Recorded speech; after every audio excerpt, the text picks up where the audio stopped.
ងសាដែរក៏ធ្លាប់មានដែរមានបនពីសោកស្នេហ៍ប៉ុន្មានដង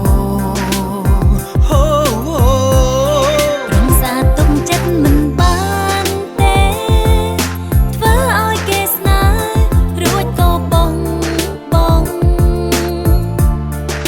ប្រងសំដានកន្លងទុកស្រីជាមនុស្សល្ងងធ្លាប់ជួបតែម្ដងក៏ឆ្អែរំសាដាច់ខាតលែងទុកចិត្តគ្មានចិត្តអាណិតចិត្តធ្វើពីដែរទៅដោយគ្មានមូលហេតុទៅដោយមិនសំបាយបេះដូងធ្លាប់រហែកព្រោះគេ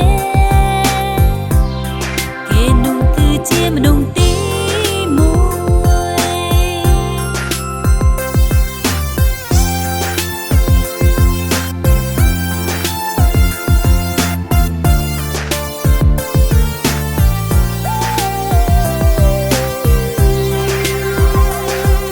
ស្នេហ៍គ្រាន់តែពីងពីរូប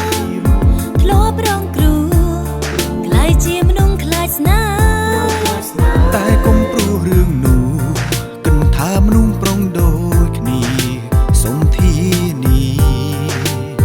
មិនដូចគេរងស្អាតដេញគ្មានសង្សារចង់ដេញស្រីស្អាតគ្មានសង្សារដែរក៏ធ្លាប់មានដែរមានបនពីសោកស្នេហ៍ប៉ុន្មានដង